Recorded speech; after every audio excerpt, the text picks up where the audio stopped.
قبلہ آج ہمارا ٹاپک، جیسا کہ آپ جانتے ہیں کہ ہمارا ٹاپک ہے آج کے امام زمانہ علیہ السلام کی غیبت میں مرجعیت کا کیا کردار ہے. تو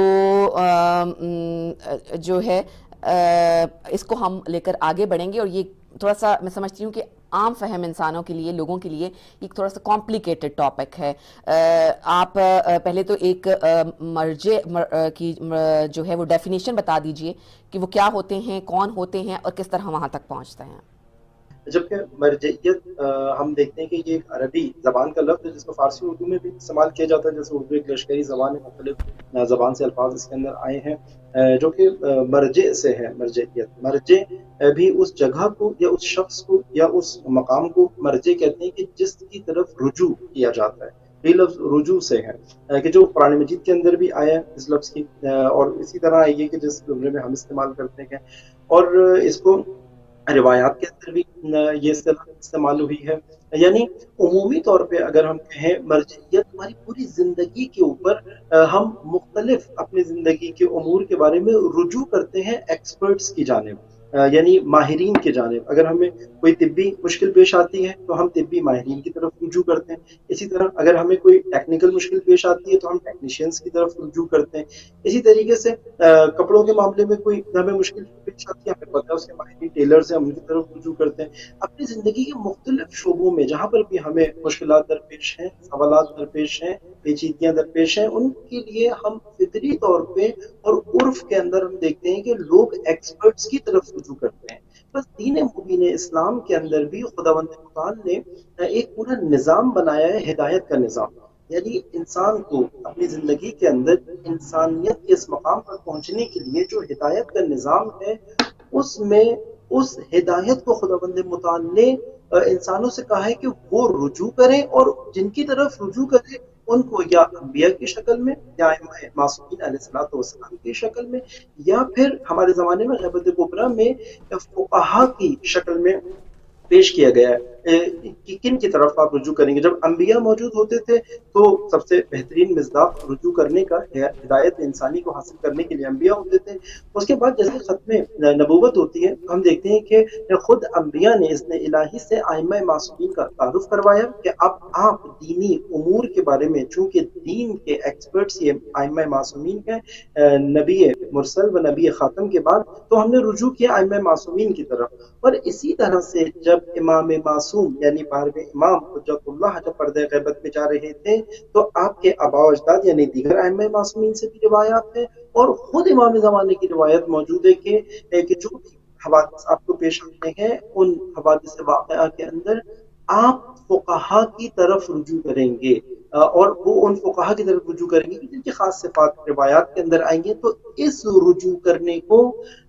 عصر غیبت امام معصوم میں مرجعیت سے تعبیر کیا جاتا ہے، یا نظام مرجعیت سے تعبیر کیا جاتا ہے کہ آپ مراجع کی طرف رجوع کریں گے. مراجع یعنی وہ جن کی طرف رجوع کیا جاتا ہے، یا جن کی طرف اسلام نے، معصومین نے، اہل بیت اطہار نے ہمیں حکم دیا کہ آپ ہماری غیبت میں ان کی طرف. لیکن ایسا نہیں ہے کہ یہ رجوع کرنا فقط غیبت امام معصوم کے ساتھ خاص ہے، بلکہ حتیٰ امام معصوم کی زندگی میں بھی یہ کام ہوتا تھا. اور یہی امام معصوم حتیٰ سید الشہداء نے بھی اپنے وکیل، اپنے نائب، ان فقہا کو مختلف علاقوں میں، چونکہ امام معصوم ظاہری طور کے اوپر ایک جگہ پہ ہوتا تھا چاہے ان کو حکومت حاصل ہو یا حکومت حاصل نہ ہو. امیر المؤمنین نے اپنے زمانے حکومت میں بھی اسی طرح مراجع بنائے اور اسی طرح نائبین بنائے جن کی طرف لوگ رجوع کرتے تھے. نام لے کے امیر المومنین کہتے تھے کہ ان مثلا کوفہ میں ان کی طرف رجوع کریں، بصرہ میں ان کی طرف رجوع کریں، اسی طرح یمن میں ان کی طرف رجوع کریں. اسی طرح آگے امام صادق علیہ الصلوۃ والسلام اور امام باقر علیہ الصلوۃ والسلام کے یہ رجوع کرنے والے افراد ان کی اپنی زندگی میں ایسے تھے کہ جو ائمہ کہتے تھے کہ آپ ان کی طرف رجوع کریں، اور اس قدر ائمہ تاکید کرتے تھے فقہا کی طرف حتیٰ اپنی زندگی میں رجوع کرنے کے لیے. اگر کوئی ان کو بائی پاس کر کے اس علاقے سے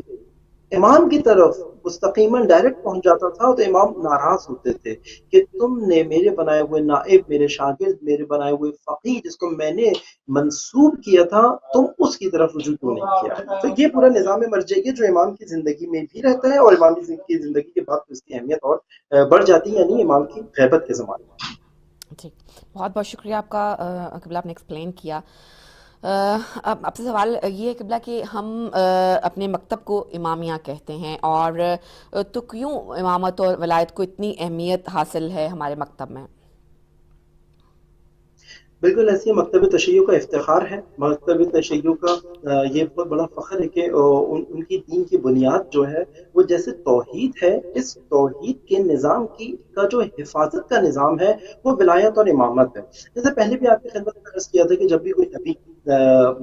قوموں میں بھیجا جاتا ہے، جب بھی خداوند متعال نبی مقرر کرتا ہے تو اس کے تین منصب ہوتے ہیں۔ ایک ان کا منصب نبوت ہے، جس منصب کے تحت وہ خدا سے احکام و شریعت الہی کو وصول کرتا ہے، اور دوسرا اس کا منصب رسالت ہے، جس منصب کے تحت وہ یہی شریعت اور یہ احکام الہی کو لوگوں تک پہنچاتا ہے، اور تیسرا منصب اس پہنچائے ہوئے دین کو لوگوں کی زندگی کے اوپر نافذ کرنا ہوتا ہے، جس کو ہم امامت اور ولایت سے تعبیر کرتے ہیں۔ اگر یہ تیسرا آخری کام انجام نہ پائے تو رسالت اور نبوت کی محنت بھی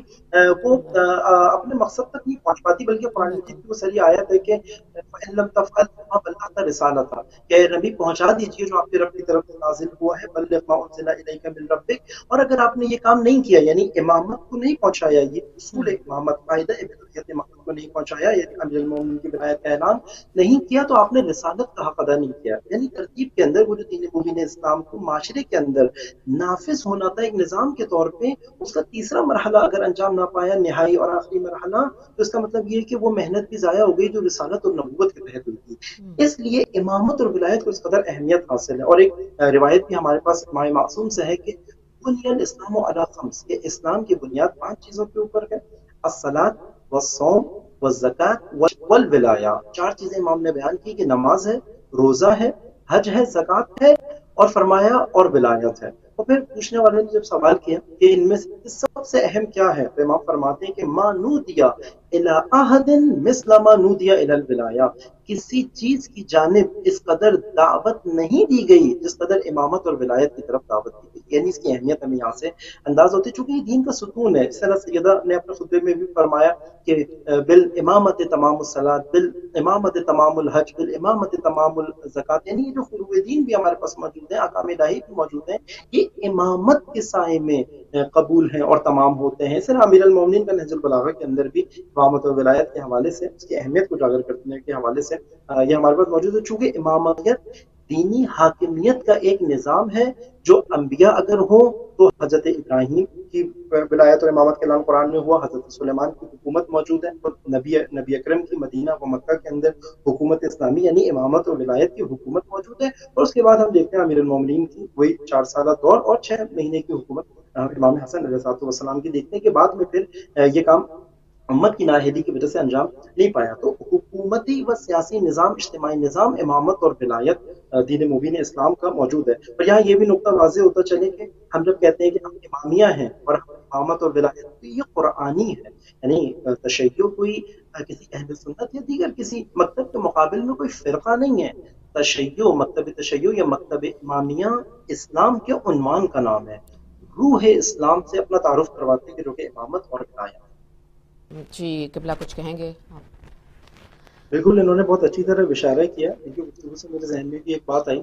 کہ اگر ہم دیکھیں کہ ان 100 سالوں میں زیادہ مرجعیت اور فقاہت کے خلاف مختلف سازشیں اور مختلف چیزیں ہوئی ہیں، بالکل تو بالکل ہم اگر اس کے اندر غور کریں تو یہ واقعی انہوں نے اچھا اشارہ کیا کہ دشمنان اسلام کی یہ کوشش تھی کسی طریقے سے دین کو، اسلام کو فقط لوگوں کی انفرادی زندگیوں تک محدود کر دیا جائے، کہ یہ نماز پڑھیں، روزہ رکھیں، زکوٰۃ دیں، یہ اپنی انفرادی عبادتیں کریں، لیکن اجتماعی طور پہ، معاشرتی طور کے اوپر اور سیاسی طور کے اوپر یہ کوئی کام انجام نہ دیں، یعنی کہ سیاست کو حوالے کر دیں ظالم اور فاسق بالکل فاجر حکمرانوں کے، اور اپنی شخصی اور انفرادی زندگی کے اندر فقط عبادتیں کرتے رہیں۔ لیکن جب انہوں نے دیکھا کہ ان کی فقاہت اور مرجعیت اس حوالے سے قیام کر رہی ہے، جیسے ہم نے عراق میں دیکھا، ایران میں دیکھا، مختلف جگہوں پہ دیکھا کہ ان کے مراجع ائمہ معصومین کی طرح ظالم حاکموں سے ٹکرانے کی بات کر رہے ہیں، دنیا بھر میں ہونے والے ظلم کے خلاف بات کر رہے ہیں، تو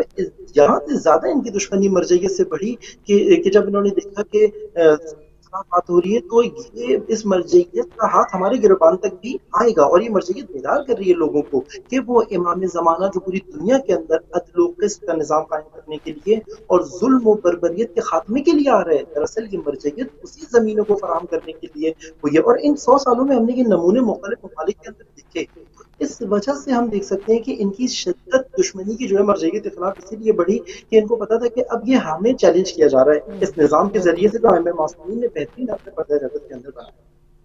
بالکل. اور میرا خیال ہے ہمیشہ ہی دشمن خوف زدہ رہا ہے، اور تبھی اس نے ہر ممکن کوشش کی، کبھی جو ہے وہ روزہ جو ہے روزے ہیں ان کے اوپر حملہ کیا، اور یہ اس کی بزدلی اور جو خوف پایا جاتا ہے دل میں دشمن کے، اس کی عکاسی کرتا ہے. قبلہ آپ سے ایک اور سوال کرنا چاہوں گی میں کہ